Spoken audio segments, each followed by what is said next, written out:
Голландиялық Натан Виссер Қазақстандағы арбаға таңылған балғындардың барлығын аяққа тұрғызсам деп армандайды.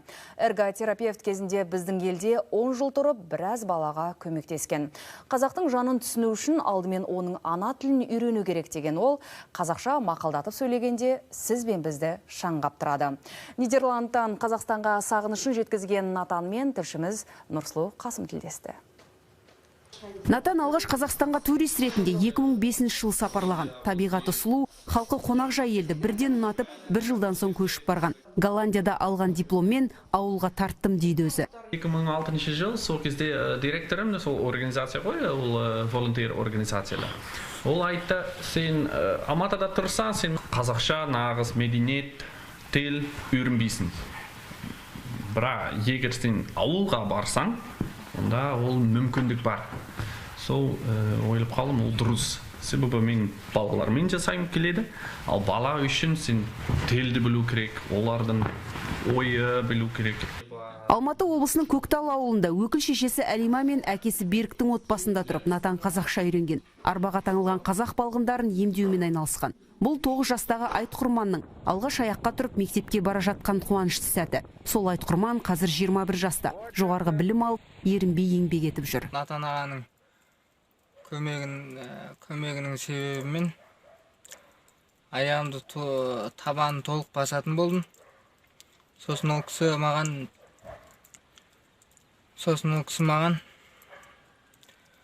қадунық сыйлаған болатын. Сол кездегі ең соңғы үлгідегі қадунықтар сыйлаған болатын. Менің ойымша Натан ағаның жаттығу жасау тәсілдері көп балаларға көмектеседі.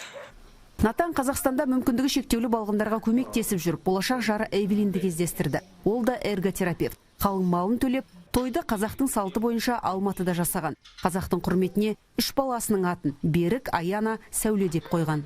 Сәулем, сәулем, сәулемсің, басындағы дәуренсің. Натан Қазақстанда тұрған 10 жылда мыңдаған мүгедек баланың жүріп кетуіне күш салды. Эвелин екеуі олардың әр қадамына қуанып, ғаламтор арқылы күнделікті жағдайын әлі күнге дейін біліп отырады. Арманым Қазақстанда мен өзім ары қарай көмектесуім келеді. Барып мүгедектерге дұрыстап көмектесуім келеді.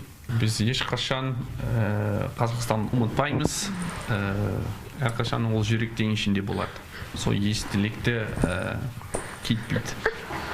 Біз нағыз қазақпыз деген Натан мен Эвелин үйіне келген меймандарға да қазақтың қонақ жайлығын паш етеді. Қазақстанды сағынғанда қазақтың ұлттық тағамдарын пісіріп, естелік суреттер көріп, сағынышымызды басамыз дейді қос дәрігер. Нұрсұлу Қасым, Бауыржан Өмірбек, Қазақстан ұлттық телеарнасы, Мейпл, Нидерланд.